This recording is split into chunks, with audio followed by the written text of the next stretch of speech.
here's a picture of my grandmother. I don't know if you can see clearly. There. This picture was taken in 1941.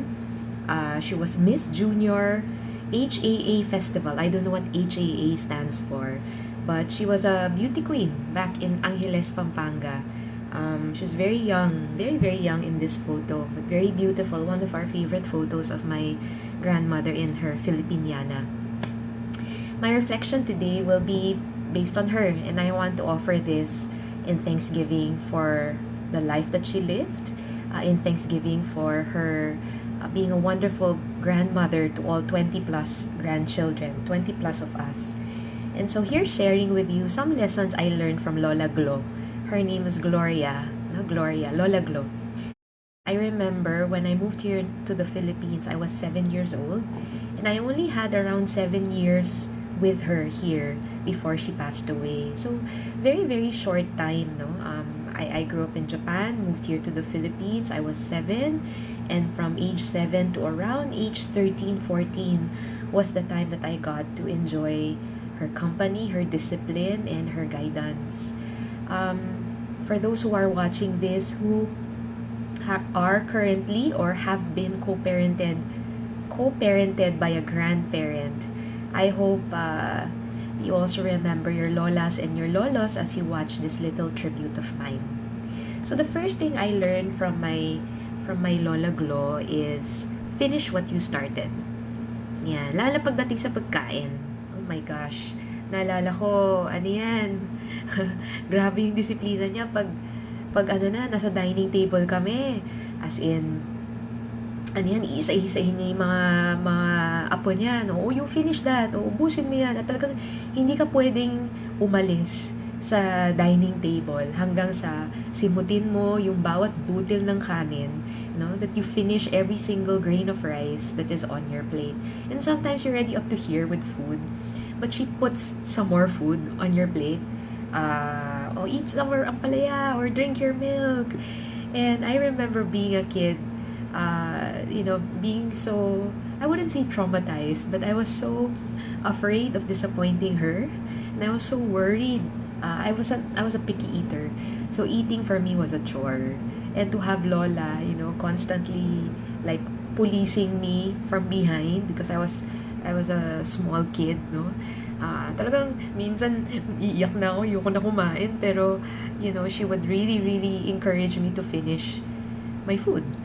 And now that I'm an adult, I look back and I'm so grateful for her not letting me go that easy.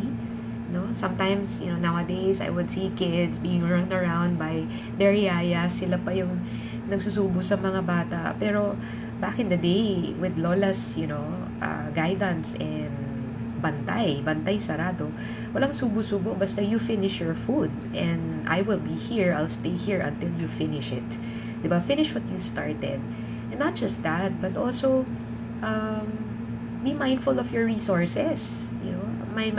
My Lola had 8 children. My mom is the second of 8 children. And you can just imagine back in the 40s, how difficult it must have been to raise, 40s to the 1940s to the 1960s, how difficult it must have been to have raised 8 children.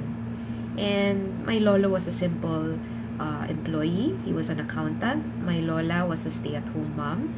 And to help augment the expenses, she would use her gift of cooking and baking. So she would accept orders. She would do all kinds of, ang dami pa niyang ibang mga racket, ibang mga jobs, no? So to her, resources were limited. And if you start something, you finish it. Don't be wasteful with the food that you eat. Don't be wasteful with the things that you buy. If you don't need it, don't even bother buying it.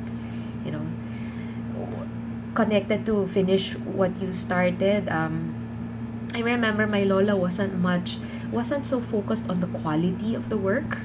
She wasn't a stickler for details and perfection, but she was really after the big picture, getting things done. And my mom would tell me many times, nung bata daw siyang dalaga daw siya, pinapagalitan niya yung lola ko. She would reprimand my grandmother and she would say, "Ma, don't accept orders na on Christmas Eve." My lola would be so hardworking and industrious. She would accept cheesecake orders, relleno, all these things, catering stuff. She would accept orders till December 24. And, she would have very little time for herself, for her family. Talagang sasagarin niya hanggang Christmas Eve. And my mom would get so angry. You're tiring yourself. Say no, learn to say no. That's one thing my lola, I think, had a difficulty doing, saying no. But when she accepts an order, she accepts a task, she makes sure that she would finish it. Even if, I remember when I was a kid, I would see her cheesecakes, and sometimes you would see, the parang bilang na bilang yung yung bits of her blueberries on her cheesecake, and how she would be resourceful in getting tagpi pieces of cardboard to be able to make a box for the cheesecake. She's very resourceful, resilient, not much of the detail-oriented kind of person, but she was such a big picture kind of person, and always would keep her word. That's one thing I learned from my lola and my mom, to always keep your promise and do what it takes to get the job done. So finish what you started was one big lesson I learned from my grandmother. The second thing is to live frugally. If you look at her closet, you look at her clothes, her duster, paulit-ulit lang yan. And I remember, she would really, as I said, she would be very resourceful with the materials that she has at home. To live frugally, not because of, not just for the sake of being frugal, but to be frugal so that you have a lot left over to share with others. My lola grew up in a very difficult, from a very difficult childhood, and so from the get-go, maliit pa lang siya, alam niya yung hirap ng buhay. So when resources are given to her, talagang titipirin niya to the max, to be able to feed 8 children, to be able to send all these 8 children to good schools and provide their basic needs. And one of the things that I remember, one conversation I remember, about the blackboard. When I was in 2nd grade, 3rd grade, I had this small blackboard. Ano na pala, no? Nandun na pala yung signs, telltale signs of my, of God's direction for me in teaching, no? I had this small blackboard, and that blackboard was attached to one of the walls in my grandparents' home. We used to stay with them when I was young. And I would role play because I don't have any siblings. I would role play being the teacher, and I would pretend I would have students, and I would talk to myself. I would review my lessons on that blackboard. I would pretend I'm the teacher. I love the feel of the chalk, and I love the feel of just writing stuff on the board to help me memorize or remember lessons for an upcoming quiz. And one time, totoo siya sa akin. Says, writing on the board, totoo ako, and then she said, "Oh, Yumi, you keep that blackboard, you take care of that blackboard." I said, "Why, Lola?" Because one day, I will die. Sabi niya ganun. Ganyan siya ka blunt, no? One day, I will die. And your Lola will need a tombstone. Kailangan niya ng lapida. Mahalang lapida. It's very expensive to buy a marble slab of, tombstone. So she said, "So you use your blackboard as my tombstone, okay? And then, when it rains and the water washes out the chalk, the chalk markings of my name, the date I was born and the date I died, you come and visit me at the cemetery to give you a reason to visit me, rewrite my name and the dates all over again." O, diba, tipid? My lola was so funny without her intentionally being funny. I'll never forget that. How she said, "Keep that blackboard because that blackboard someday you can use as my tombstone." O, diba? How frugal can you get? Syempre, her tombstone today is not my blackboard. She has the best, and she has a beautiful picture of her attached to it. But there, no? Live frugally because whatever extra you have, you can share it with others. As I said, she had many mouths to feed, many children and grandchildren to take care of. And she was a brilliant ilaw ng tahanan, no? A brilliant light of the household and an amazing domestic engineer. I mean, wow. And her living frugally also extended to her.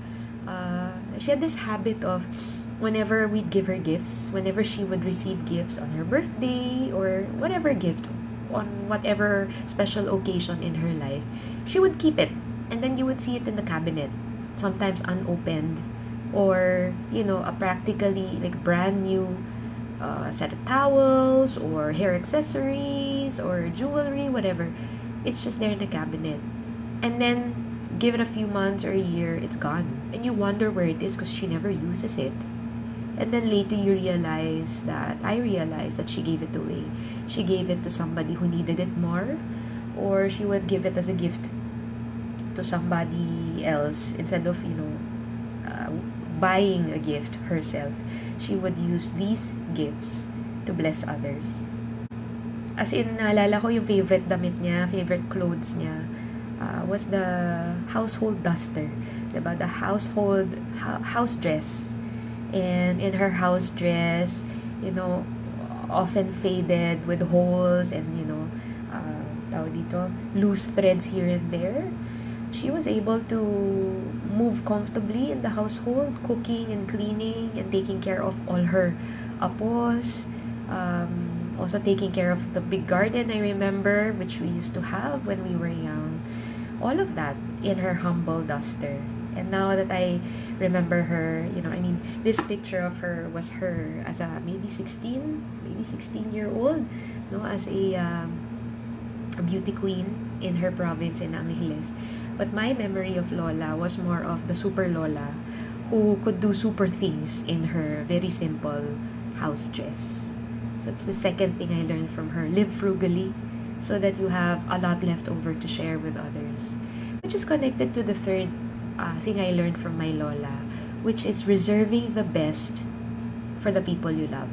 She would always set aside the best for the people she loves. There were two incidences that proved to me that in her frugality, she would always, despite her frugality, she would think of the best for other people, especially us, her grandchildren. I remember when my mom and I moved here to the Philippines, I was a second grader. And for the most of you might know, my parents separated when I was 7 years old. And when we moved here to the Philippines, you know, there was so much uncertainty. Everything was like a blur and rushed because I had to find a school. You know, it was September, I remember, and the school year already started here in the Philippines. So, you know, my mom and my grandparents had to, you know, quickly look for a school for me to get into as a second grader. And my Lola was not the demonstrative kind of Lola. Hindi siya yung malambing kind of Lola. She was pretty strict and pretty tough. And words were not her way of expressing love. But gosh, was she a quick mover and a quick troubleshooter. And she was also a fantastic problem solver. Bilis na kumilos. And she's very service-oriented. If you know the 5 languages, diba, that's words, touch, service, quality time, and gift. My Lola was very good at service. She was very good at thinking of solutions and just getting it done, which was connected to the first lesson I told you about. So anyway, we moved here and, you know, I was still in shock, still confused. My mom had to take the Herculean task of being a single parent. And my Lola was very tough. Not tough on her, not tough on my mom, but she was tough enough to, you know, to carry the weight that my mom had to carry on her own. Kumbaga parang she was such a fantastic supporter without smothering my mom or me.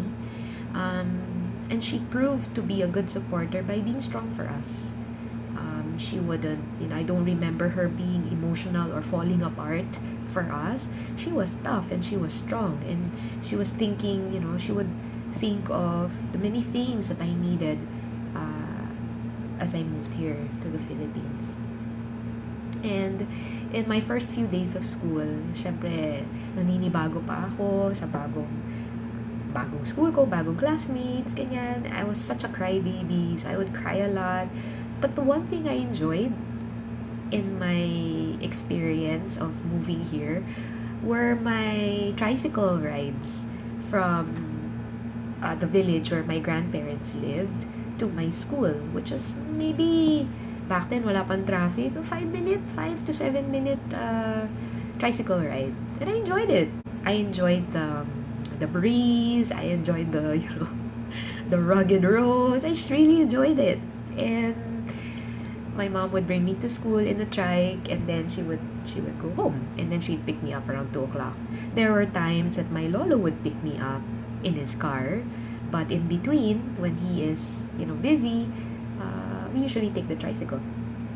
And my grandmother was horrified. She was mortified by that. And so one day, I remember coming home, and there was this really old, beat up brown Corolla waiting in the garage of my lolo. I said, "Oh, who's here? Do we have a visitor?" And my lola tells my mom, "Oh, yan, I made a good deal with my brother. No, he doesn't need that old car anymore. So I made a good deal with him so that I could buy this car for you and for Yumi. Use it so that kawawa naman yung apo ko. Laging nagta-tricycle papuntang school. Ayoko ng ganyan. I want her to be properly brought and fetched to and from school." I mean, gosh, it wasn't a brand new car. I tell you, this car was old. It smelled like an old grandfather inside. Kulang na lang amoy salumpas sa loob, diba? It was old. It was, kind of wobbly. I specifically remember, there was only one switch for the aircon. And that little knob was labeled air. AIR. So go figure, it must be the aircon. With one thermostat, one what do you call this? One setting, di ba? Naalala ko ito sa big car, no? And my mom was humbled by that. My lola with the 1,000,001 things that she has to think about in running a household, naisip pa niya, no? And so my lola did that for us, no? Hindi niya dinaan sa awa, hindi niya dinaan sa regalo ko yan sa iyo, hindi eh. Naisip lang niya, kailangan ng matinong sasakyan ang aking apo para hindi naman siya nakakaawang tingnan papunta at palabas ng school. Ako naman, enjoy ako nun. I enjoyed actually riding the tricycle, but my lola had foresight, and she wanted to give the best for me. It wasn't the best car, but she thought of my welfare, And the second second incident I'll never forget was when I was in 7th grade, and my ballet teacher said that I was being upgraded to point shoes. I was so excited, but I knew point shoes were gonna be expensive. So my mom encouraged me to save up for it. I qualified to enter that advanced class. And my lola knew about it, and she knew I was very passionate about dance. I wasn't the best dancer, as in, never given a solo, could never split. If you think about it, why invest on a kid like me? I just enjoyed ballet. I enjoyed it, but it wasn't like I was, considering it as a future career. But my lola knew I enjoyed it, and she knew that ballet was one of few things that got me out of my shell. I was a very shy and reserved kid, so ballet somehow helped me conquer my fear of performing in front of people. Thanks to her, I'm talking to you right now, diba? I have the confidence to do this. I think it stems from my dance days. And one afternoon, dismissal time, I remember I went home, and my lola had a box for me, and she said, I have something for you. Oh, you open it. And there inside the box were my first pair of point shoes. and I nearly died. For her to do that for me. I said, Lola, I owe you. I have to pay this. And she said, no, no, no, no, no. You use it. Basta you promise me you use it well. You know? I only got to use it for a year. It was the first pair of point shoes I ever owned and the last pair. When I entered high school, I decided not to pursue ballet anymore. I had other priorities. But looking back, I realized that was one of the biggest and also one of the last gifts that my Lola gave me. If I computed right, this was around a year and a half before she passed away, and she died of leukemia. It was very fast, very very aggressive form of cancer of the blood, and she passed away at the very young age of 69. And looking back, I said, wow, these point shoes she bought for me when I was in 7th grade. And she attended my recital. I remember she attended my recitals in 5th and 6th grade. Alam ko tulog yan. Hindi yan mahilig sa arts. Pero pag boxing, wrestling, gising ang lola ko. Gising ang lola ko, day. Oo. But even if she wasn't a ballet kind of person, she would come. She would watch, or at least try her best to understand and appreciate what her apo was doing on stage. She always made it happen. With whatever few resources she had, she found a way. She always found a way to, make us her children and grandchildren loved, even if it was not always obvious in words. Naalala ko noon, my lolo, my grandfather was the more malambing type. He was the type to say, I love you, and I remember he would sometimes tell my lola while she's busy in the kitchen, love you, gagayin yan. And my lola would just answer, that would be her answer. Parang, ginugulo mo ako dito sa kusina, doon ka. Diba? She may not have expressed it in words, but wow, she loved us profoundly, in the best way she knew how, which was feeding us, which was taking care of our needs, which was having foresight, budgeting things so that everybody would be happy. I'm very indebted to her. In those 7 years that I was exposed to her discipline, her systematic ways, and her getting things done, I realize now that it had such an impact on me. And my work ethics are partially thanks to her. And here's a bonus. Here's a fourth bonus or fourth lesson. She may not have ever said this explicitly, but I learned from her that whatever boys can do, whatever the men can do, girls can do too. And sometimes even better. Yeah, my Lola was a fireball. She was feisty. She was brave, and I don't know if she was ever afraid of anything.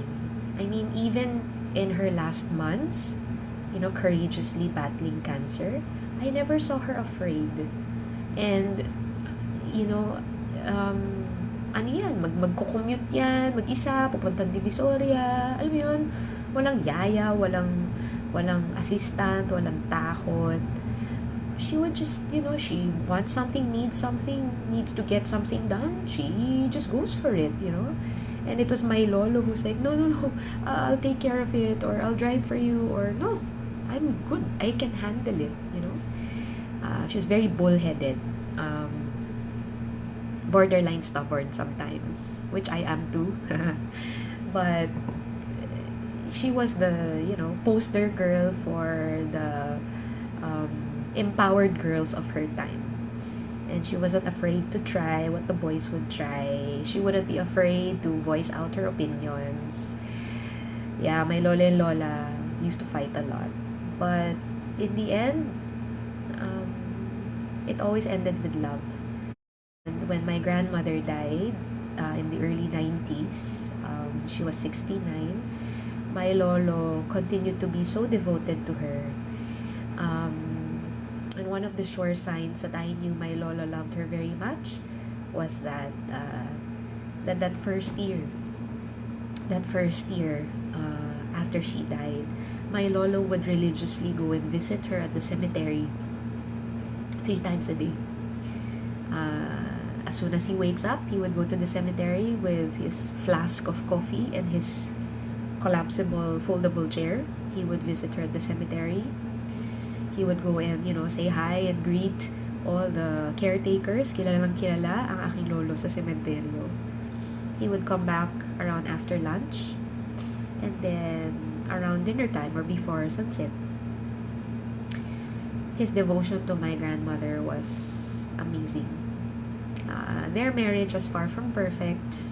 My mom said they fought a lot, especially when my mom was in her teenage years. And yet, they made it work. So for those who are watching this, maybe you may not have known my grandmother, my Lola Glo. Maybe you might not have known her. But as an adult, I look back and there are many traces of her in me. And maybe might not have known her, but for those who have been co-raised by a grandparent or a guardian who is not biologically related to you, or a tita or a tito, I mean, essentially anybody who is outside or who is not your mom and dad, we honor all of them today. I always say in my retreats that it wasn't their job to take care of us, and yet because of their love for us and their generosity of heart, they did what they could to help co-raise us. They did what they could to uplift us and to give us the best. What they did get to enjoy when they were younger, they reserved for us so that we could enjoy the best. That was my Lola. So 4 things that I learned from her, which you might also benefit from, is number 1, finish what you started. Keep your promises. My Lola was excellent at that. Number 2 is live frugally so that you have enough left over to share with others. The third is reserve the best of you, for the people you love. It might not always be material, because the examples I gave you had to do with material things, but it can be intangible things like the best of you, your quality time, spending time with the people you love at the end of the day. Whatever it is, however you define the best of you, reserve that. Reserve a little of that. Not just for yourself, but also for the people you love. And the fourth is, whatever boys can do, we can do. And we can do even better sometimes. Sorry. I'm such a Gloria girl. And to all my female cousins who might be watching this, we're all proud grandkids of Gloria. Yes. We may seem, fragile on the outside, but really deep inside, we were raised to be fighters.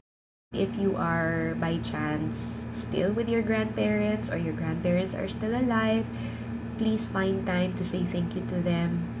And, while you can, when you can, let them know how you're grateful to them for the time, the effort, and the sacrifices they've made to help co-raise you.